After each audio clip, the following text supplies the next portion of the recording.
Paranoid adalah kumpulan narasi pendek yang menceritakan berbagai kisah mistis.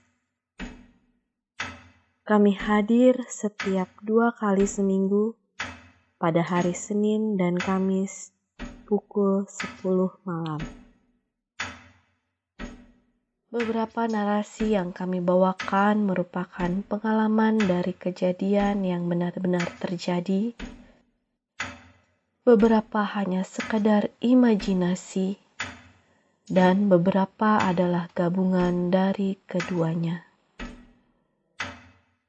Kisah yang kami ceritakan berdasarkan dari pengalaman keluarga, pengalaman teman yang kami kenal maupun tidak kenal, dan bahkan dari pengalaman penulis sendiri.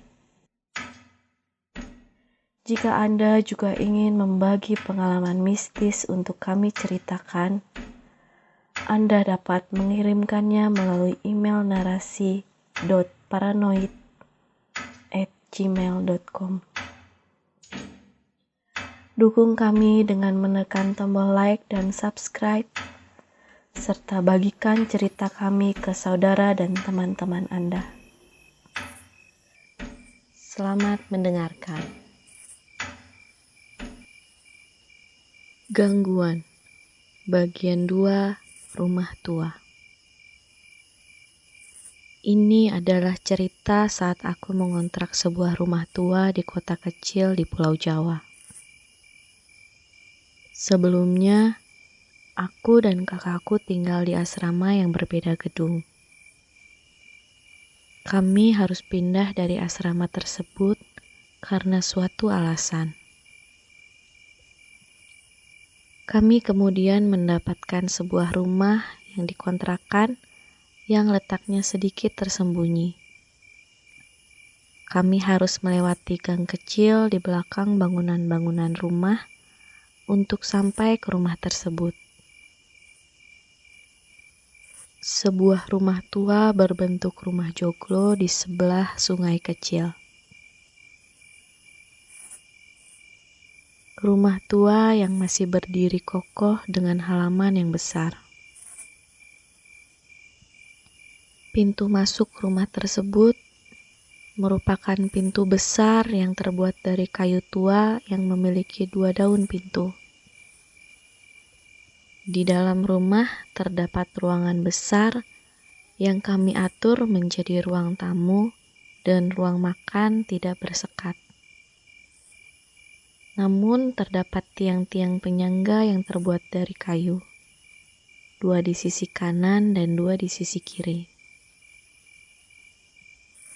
Terdapat 3 kamar di sisi kiri ruangan dan 3 kamar di sisi kanan ruangan, yang masing-masing kamar tersebut memiliki luas 3 kali 4 meter. Di bagian belakang terdapat sebuah pintu yang menuju dapur dan 2 kamar mandi di sebelah kanan sisi dapur. Aku dan kakakku masing-masing menyewa 1 kamar. Kamarku terletak di belakang sisi kiri bangunan, di dekat pintu dapur. Sedangkan kamar kakakku terletak di depan sisi kanan bangunan, dekat pintu masuk. Kamarku sedikit berbeda dari kamar-kamar lain. Pintunya merupakan pintu 2 daun yang masing-masing memiliki lebar 35 cm. Di sisi lain, terdapat sebuah jendela kayu dengan ukuran 1 kali 1 meter dengan bentuk menyerupai pintu 2 daun yang dapat dibuka keluar.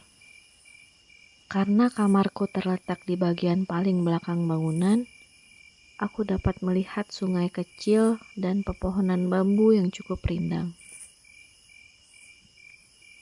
Meskipun kamar ini cukup gelap, layaknya rumah tua pada umumnya yang tidak mendapat banyak sinar matahari, aku menyukai kamar ini karena terasa sejuk.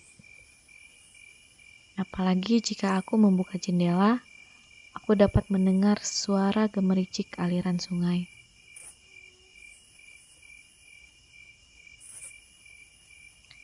Namun, tidak terlalu berbeda seperti saat aku masih tinggal di asrama. Di rumah tua ini aku masih sering mengalami gangguan yang berhubungan dengan hal-hal mistis. Yang membuat berbeda adalah kali ini tidak hanya aku sendiri yang mengalaminya. Beberapa temanku yang tinggal di sini pun tak jarang mendengar atau melihat hal-hal yang tidak masuk akal. Suatu hari, aku sedang bersantai di ruang tamu bersama 2 orang temanku. Saat itu kami bertiga duduk menghadap dapur. Kami sedang asik mengobrol hingga sesosok kepala setinggi 2 meter menjulur seperti sedang mengintip dari pintu dapur. Namun aku tidak dapat melihatnya dengan jelas karena sosok itu segera menghilang. Seolah bersembunyi dengan menarik kepalanya ke bagian yang tidak dapat terlihat. Aku merasa itu hanya hayalanku saja. Namun, dia kembali menjulurkan kepalanya dan menariknya lagi. Lalu kembali menjulurkan kepalanya dan menariknya lagi. Dia melakukannya berkali-kali, seolah mengajakku bermain dengannya. Aku masih pura-pura tidak melihatnya, tapi kedua temanku juga terdiam melihat ke arah pintu dapur.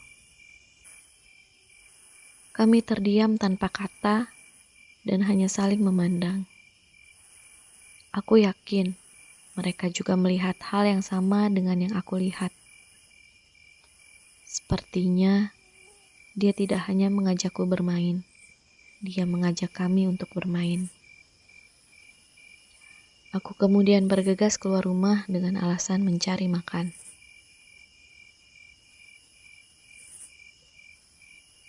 Tidak hanya itu, suatu hari kami sedang asik mengobrol di kamar temanku yang letaknya tepat di seberang kamarku. Kami bercerita hal-hal lucu yang membuat kami tertawa terbahak-bahak.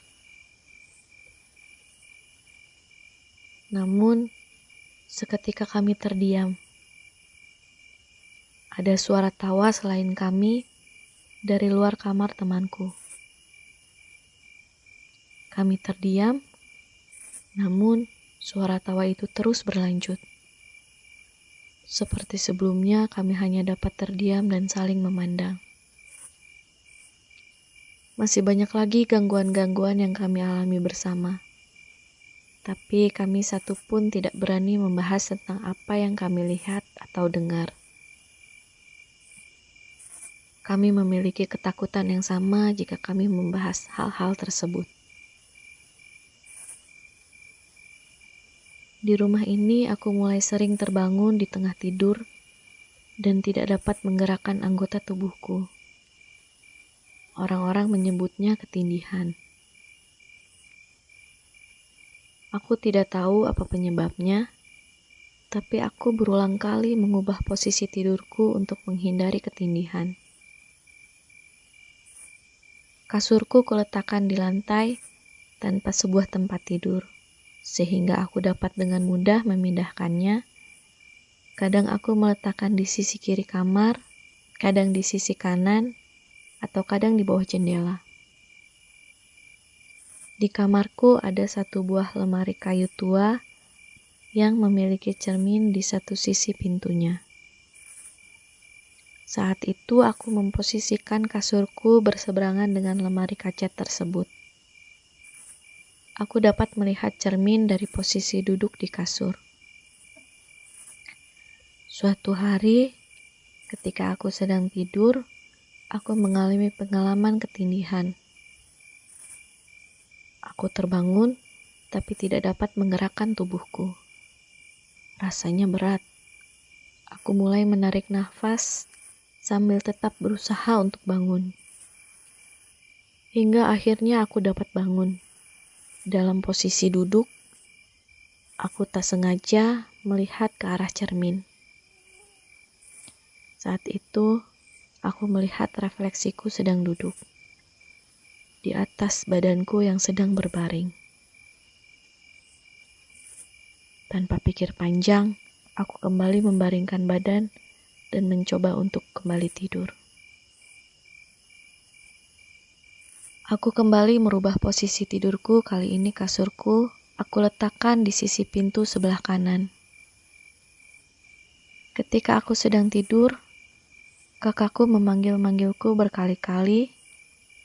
Aku terbangun, tapi sekali lagi aku tidak bisa menggerakkan anggota tubuhku. Aku kembali mengalami ketindihan. Aku tidak dapat bangun, bahkan tidak dapat menyahut panggilan kakakku. Aku tidak berani memaksakan untuk bangun karena kejadian sebelumnya. Sekali lagi, aku merubah posisi tidurku. Kali ini aku meletakkan tepat menghadap pintu kamarku. Saat itu sudah petang, sekitar pukul 5 sore. Aku baru saja menyelesaikan kegiatanku di kampus. Ketika aku sampai di rumah kontrakan, aku sadar belum ada satu dari penghuni kontrakan yang pulang selain aku. Aku merasa cukup lelah karena kegiatanku hari itu cukup padat. Ketika aku memasuki kamar, alih-alih menyalakan lampu, aku malah membuka jendela lebar agar angin sejuk dapat masuk ke kamarku. Aku kemudian membaringkan badanku tanpa peduli posisi tidurku yang seharusnya menghadap pintu. Saat itu, posisiku terbalik. Kepalaku berada dekat pintu. Aku dapat melihat jendela yang baru saja aku buka. Terasa sangat nyaman, hingga tanpa sadar aku pun tertidur. Aku kemudian terbangun saat hari sudah mulai gelap. Mungkin sudah pukul 6 atau setengah 7. Hanya ada sedikit cahaya dari luar jendela. Dan siluet kakakku yang sedang bersantai di kamarku sambil melihat pepohonan bambu. Aku yakin aku sudah tidur cukup lama. Namun tubuhku jauh lebih kelelahan dari sebelum aku tidur. Aku bahkan tidak dapat menggerakkan tubuhku. Bahkan nafasku terengah-engah. Ini lebih parah dari pengalaman ketindihan yang selama ini aku alami. Aku memejamkan mataku untuk mencoba kembali tidur selama beberapa menit. Dengan harapan, aku dapat bangun dengan lebih segar. Bukan. Sesaat aku sadar, dia bukan kakakku. Aku berusaha membuka mataku lagi untuk memastikannya. Dia jelas bukan kakakku. Bahkan bukan penghuni kontrakan ini. Dia mengenakan baju putih, rambutnya terurai ke bawah. Namun kali ini posisinya lebih dekat dari sebelumnya. Aku kembali memejamkan mata. Namun, rasa penasaran membuat mataku terbuka dengan sendirinya. Dia semakin dekat. Aku menutup mataku lagi, dan setiap aku membuka mata, dia berada semakin dekat denganku. Aku dapat merasakan keringatku yang mengalir di keningku. Padahal angin dari jendela masih terasa. Aku mengatur nafas. Aku hanya berharap aku bisa bangun dan segera lari dari sini. Aku memberanikan diri untuk membuka mata lagi. Dia masih di sini. Kali ini, aku dapat melihatnya dengan jelas. Dia sedang jongkok menghadapku, tepat di sebelah kiri kepalaku. aku dapat mengingat dengan jelas raut wajahnya. Seorang wanita, wajahnya pucat dan terlihat sedih. Namun dia tersenyum, seolah senang akan keberadaanku di situ. Aku kembali memejamkan mata dan hanya bisa berdoa agar aku bisa terbangun. Ketika aku mulai tenang, aku dapat membuka mataku dan menggerakkan anggota tubuhku, dan wanita itu sudah tidak ada di situ.